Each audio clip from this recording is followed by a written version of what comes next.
नमस्कार, बहुत स्वागत है आप सभी का। आप देख रहे हैं न्यूज इंडिया, आपके साथ मैं हूं अभिषेक। 22 जनवरी, जिसका इंतजार सिर्फ हिंदुस्तान वासियों को नहीं बल्कि पूरी दुनिया को है और हर राम भक्त को इंतजार है 22 जनवरी का। न्यूज इंडिया आपको पल पल की जानकारी वहां की पहुंचाएगा, लेकिन आज संतों का एक महासंगम न्यूज इंडिया के मंच पर है। मेरी सहयोगी पूजा भी हमारे साथ होंगी और आपको बता दें, यहां हम चर्चा करेंगे, बातचीत करेंगे, समझने की कोशिश करेंगे कि प्रभु श्री राम कौन थे। आज के दौर में प्रभु श्री राम से हम क्या कुछ सीख सकते हैं। शुभ मुहूर्त जो है उसे चुनने के मायने क्या हैं। उस शुभ मुहूर्त पर जब रामलला विराजमान होंगे तो इसके मायने क्या होंगे। 500 सालों का इंतजार खत्म हो रहा है। सीधे मैं रुक करूंगा स्टूडियो का। हमारे साथ सहयोगी पूजा भी हैं। पूजा, आपका स्वागत करता हूं। साथ ही जो इस समय आप देखेंगे एक बड़ा पैनल अगर कहें और संतों का समागम, ये तस्वीर आप देखिए। मैं सभी का स्वागत करता हूं महाराज जी, और आप दोनों का भी बहुत स्वागत करता हूं। पूजा, बिल्कुल, देखिए इस समय संपूर्ण देश ही क्यों कहें, संपूर्ण विश्व ये कह रहा है, जेहि बिधिन होई नाथ हित मोरा, करहूं सुबेगी दास मैं तोरा।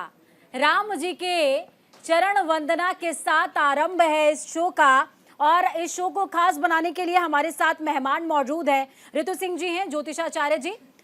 ऋतु जी, आपका बहुत स्वागत है न्यूज इंडिया के मंच पर। मिर्ची बाबा के नाम से प्रख्यात हैं वैरागानंद महाराज जी, महामंडलेश्वर हैं। बहुत स्वागत सर आपका। स्वामी उपमन्यु जी हैं हमारे साथ में। महाराज जी, बहुत स्वागत है आपका। विष्णु विनोदम महाराज राम सेना के प्रमुख हैं। महाराज जी, बहुत स्वागत, अभिनंदन आपका।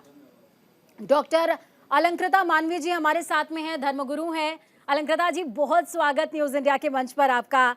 आचार्य शैलेश तिवारी जी हमारे साथ में हैं, बहुत सारे सम्मान के साथ यहाँ पर बैठे हैं, और आपका बहुत स्वागत है सर। स्वागत के साथ सवालों की शुरुआत करेंगे, क्योंकि संपूर्ण विश्व इस समय एक बात जानना चाहता है। महाराज जी, मैं आपके पास आऊंगी। विष्णु विनोदम महाराज जी, मैं आपके पास सबसे पहले आपसे शुरू करूंगी, क्योंकि राम सेना के आप प्रमुख हैं और कहते हैं कि राम कार्य कीने बिना मोहि कहाँ विश्राम। तो राम का कार्य है, राम के कार्य के लिए जो मुहूर्त निकला है वह अभिजीत मुहूर्त है। वही मुहूर्त है जिसमें वो पैदा हुए थे, जिसमें उनका प्रादुर्भाव हुआ था। लेकिन तारीख बदल गई है, महीना बदल गया है, तिथि बदल गई है। दर्शकों को थोड़ा सा आप संकेत दें।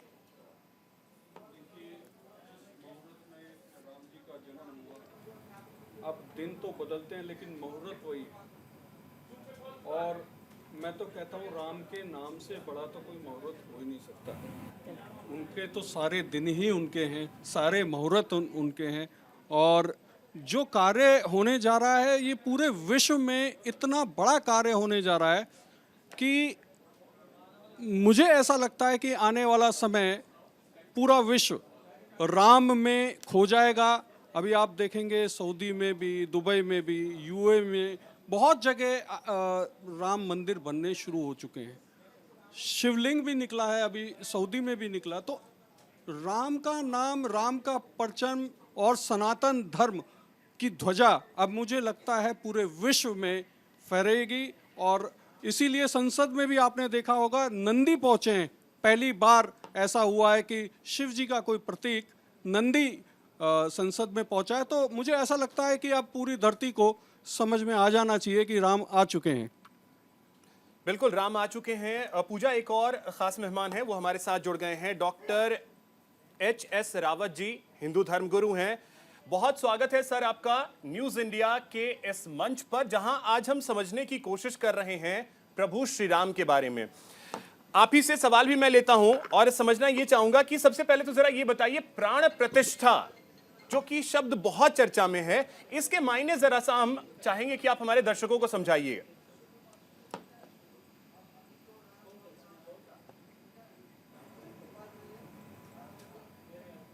एसएच रावत जी की जी जी जी मंत्रों का जब जाप करते हैं तो मंत्रों से जो हमारी मूर्ति होती है, उस मूर्ति के अंदर एक प्राण का वास हो जाता है, आत्मा का वास हो जाता है। यानी जितने मंत्र चलते हैं वो चारों तरफ उस मंदिर के एक औरा तैयार करते हैं, और लगातार जब उन मंत्रों का जाप होता है 7 दिन तक लगातार जब मंत्र चलते हैं, उनको अग्नि का वास, जल का वास, अन्न का वास, इस प्रकार से उसमें मंत्रों के जाप होते हैं, तो शरीर के अंदर एक आत्मा का वास होता है। यानी ऐसा कहा जाता मंदिर के अंदर जब ये इसी प्रकार की प्राण प्रतिष्ठा हुई थी, तो कहा हो सकता है। तो फिर उस मूर्ति की जो नाड़ी है उसको देखा गया, तो फिर पता चला वो नाड़ी चल रही थी। तो इसका मतलब यह कि मंत्रों में इतनी शक्ति होती है, जब हम मंत्र जाप करते हैं तो उससे हमारी जो मूर्तियां होती हैं उनके अंदर एक शक्तियां आ जाती हैं, और वो शक्तियां जब आदमी उनके दर्शन करने के लिए जाता है, जब उनके सामने अपनी कोई बात रखता है, तो उनको वो पूर्ण करती हैं। तो मंत्र जाप करने से लगातार 7 दिन तक उस मूर्ति के अंदर वो पत्थर की मूर्ति ना रह आचार्य जी पूरा मंच सजाए, वो मंत्र कौन सा होता है? अगर आप सब मिलकर के अगर 2 लाइन वो मंत्र का उच्चारण करें तो शायद हमारे दर्शकों की शाम आज बन जाए। हाँ बिल्कुल, इसमें प्राण प्रतिष्ठा के मंत्र होते हैं, यानी वैदिक मंत्र भी होते हैं। एक मंत्र है ओम मनो ज्योति ज्योतिषाम बृहस्पति यज्ञम यम दधातु, इस तरह के मंत्र हैं, और भी बहुत सारे मंत्र होते हैं। अंत में प्राण प्रतिष्ठा के मंत्र होते हैं। जब भी हम देवी देवताओं को मंत्रों को जाप के साथ करते हैं तो उसमें भिन्न भिन्न प्रकार के मंत्र होते हैं और लगातार वो चलते हैं। जब उन मंत्रों की कंसंट्रेशन मूर्ति के साथ होती है तो उस मूर्ति के चारों तरफ एक औरा तैयार होती है, उसको प्राण प्रतिष्ठा बोला जाता है। इसलिए हर मूर्ति के अंदर प्राण प्रतिष्ठा करना बहुत जरूरी होता है, जो मंदिरों के अंदर होती है, जिससे उनका वातावरण शुद्ध होता है। वहाँ कोई भी नेगेटिव ऊर्जा नहीं आती है, भूत प्रेत पिशाच राक्षस कोई भी इस तरह की जो आत्माएं वहाँ पर अटैक करती है, दुरात्मा, वो नहीं कर पाती हैं। इसलिए ये बहुत ही महत्वपूर्ण होता है। बिना प्राण प्रतिष्ठा के कोई भी मंदिर में मूर्ति सक्रिय नहीं होती है। ठीक है रावत जी, स्टूडियो में सभी हैं, अगर उच्चारण आप सभी मिलकर के उस मंत्र का करें, सभी मिलकर के एक बार, जो प्राण प्रतिष्ठा के लिए होता है। प्रतिष्ठा के जो मंत्र होते हैं जी, वो काफी विधिवत और काफी बड़ा विधान है उसका। वो यहाँ पे नहीं किया जा सकता, किसी भी हालत में नहीं किया जा सकता। एक एक चीज का विधान होता है। तो यही जरा हम कब समझना वो चाहेंगे ऊर्जावान होते हैं, कब वो ऊर्जावान होते हैं। एक बार आप शंख बजाइए जी, तब वो ऊर्जावान होते हैं, इसके बगैर ऊर्जावान नहीं होते। सुनिए, किसी भी मूर्ति की प्राण प्रतिष्ठा की जाती है 2 प्रकार से, एक चल प्राण प्रतिष्ठा और एक अचल प्राण प्रतिष्ठा। जो चल प्राण प्रतिष्ठा है, जब कोई मूर्ति को एक स्थान से दूसरे स्थान पर हम लेकर के जाते हैं तो वह चलित होती है। जब घर में कोई मूर्ति स्थापित करते हैं वह चलित मूर्ति होती है, और प्राण प्रतिष्ठा में बहुत ज़्यादा समय नहीं लगता। अस्य प्राण प्रतिष्ठन्तु अस्य प्राण प्रतिष्ठन्तु अस्य माँ महति च कंचना। भगवान को आवाहन करते हैं, इसके बाद आसन देते हैं और मंत्र है तिवारी जी, ये मंत्र जो है प्राण प्रतिष्ठा की पूरा विधान है, बहुत बड़ा अरे आपको पता नहीं है, सुनिए, आप सुनिए, सुनने का थोड़ा सीखिए। ऐसा है, जब हम किसी देवी देवता को आवाहित करते हैं तो आवाहित करके उसके बाद उसे हम प्रतिष्ठित करते हैं। अस्य प्राणा प्रतिष्ठन्तु अस्य प्राणा प्रतिष्ठन्तु अस्य माँ महेति च कंचना। इससे इस प्रकार से हम भगवान को पहले आवाहन करते हैं, इसके बाद पूजनम, इसके बाद षोडशोपचार से पूजन करते हैं। षोडशोपचार से पूजन के बाद हम उसे मूर्ति को प्राण प्रतिष्ठित करते हैं। और दूसरा जो है वह अचल मूर्ति होता है, जो मंदिरों में होता है।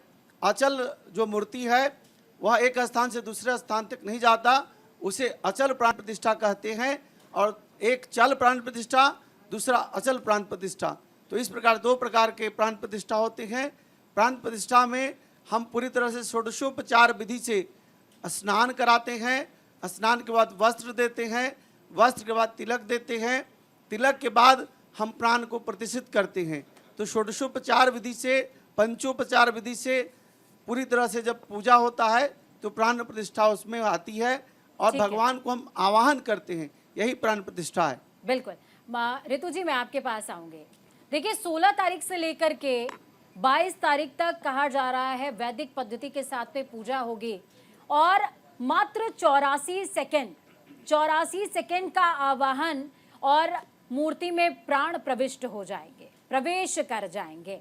ये प्रक्रिया क्या होती है, 16 तारीख से पूजा किस तरीके से स्टार्ट होगी, आप अगर तमाम दर्शकों को थोड़ा सा मार्गदर्शन कर सकें उनका तो। जैसा अभी पूजा बताया हमारे शैलेश जी ने कि ये षोडशोपचार की पूजा होती है और जो शुरू हो रही है एक हफ्ते के लिए, तो इसमें सबसे बड़ी बात तो है कि ये सब जो विधि विधान हो रहा है ना, जो हमारा साध्य है, भगवान श्री राम की प्राण प्रतिष्ठा, श्री राम लौट रहे हैं 500 वर्षों के वनवास के बाद, और रमन्ति इति रामः, राम रोम रोम में बसते हैं। तो ये जितनी भी विधि विधान हो रहा है पूजा, ये सब श्री राम को रिझाने के लिए हो रहा है, और राम की क्योंकि राम आ रहे हैं, सबसे बड़ी बात ये है कि हमारे 500 वर्षों का जो एक इंतज़ार है वो ख़त्म हुआ है। तो देखिए बहुत ज़्यादा रीति रिवाज या जो विधि विधान है वो तो जो हमारे काशी के बहुत विद्वान ज्योतिषाचार्य हैं उनके निर्देशन में हो रहा है। और संजीवनी मुहूर्त की आपने बात की, 84 सेकंड का संजीवनी मुहूर्त है, और अभिजीत मुहूर्त तो देखिए हर रोज़ आता है, लेकिन श्री राम के जन्म के समय भी अभिजीत मुहूर्त था।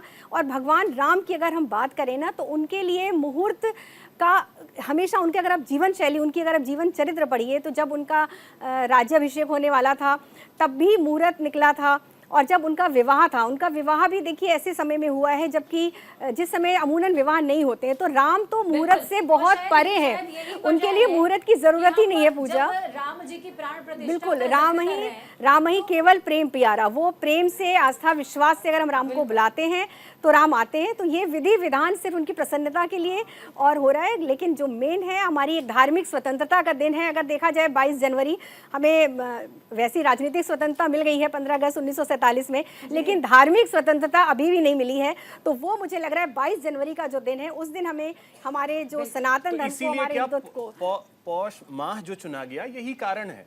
बिल्कुल यही कारण है, क्योंकि जो राम के जन्म जीवन में जो चीजें निषेध थी, जो नहीं होती थी, वो राम के साथ घटित हुई हैं। विवाह हो, राज्य, सब कुछ मुहूर्त। पौष मास में कोई भी धार्मिक या सुसंगत काम नहीं होता है। और देखिए उनके गुरु ने बोला भी यही बात। अलंकृता जी, फिर भी पौष मास में प्राण प्रतिष्ठा होने जा रही है।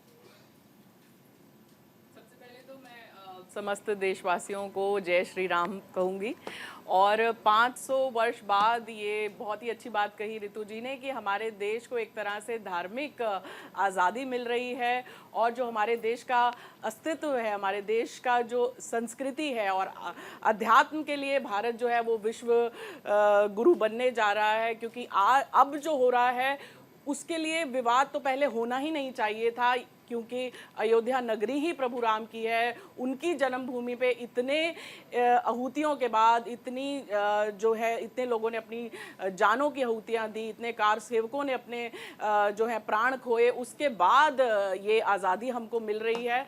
थोड़ा सा दुखद होता है, लेकिन अब जब ये आज़ादी मिल गई है तो ये प्राण प्रतिष्ठा सिर्फ मूर्ति की नहीं है प्रभु की, ये प्राण प्रतिष्ठा हमारे देश के हर एक हिंदू वासी के अंदर एक नई प्राण प्रतिष्ठा होगी, और एक नया, एक तरह से सबका जन्म होगा, एक राम राज्य की स्थापना होगी। और जैसे हम दिवाली मनाते हैं, दिवाली में अमावस्या के दिन हम दीप प्रज्वलित करके ये दर्शाते हैं कि हम अपने मन में उजारा करके, अपने आसपास उजारा करके हम जो है वो काली रात को भी जो है प्रज्वलित कर सकते हैं। तो उसी तरह से पौष मास के ये जो द्वादशी तिथि है जिसमें ये प्राण प्रतिष्ठा हो रही है, और बहुत ही वो कहते हैं जो कुछ सेकंड का वक्त है, 84 सेकंड का, जिस वक्त ये प्रतिष्ठा होगी, और बहुत ही दुर्लभ ये योग बन रहे हैं।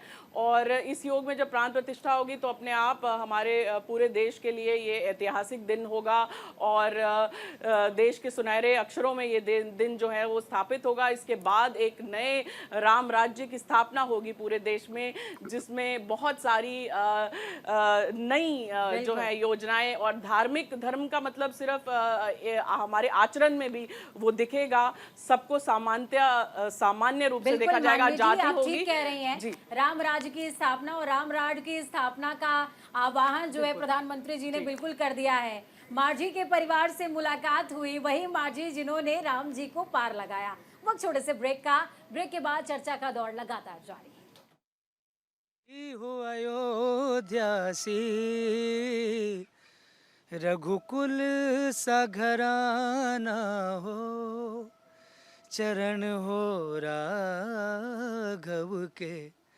जहाँ मेरा ठिकाना हो। सजा दो घर को गुलशन सा मेरे प्रभु राम आए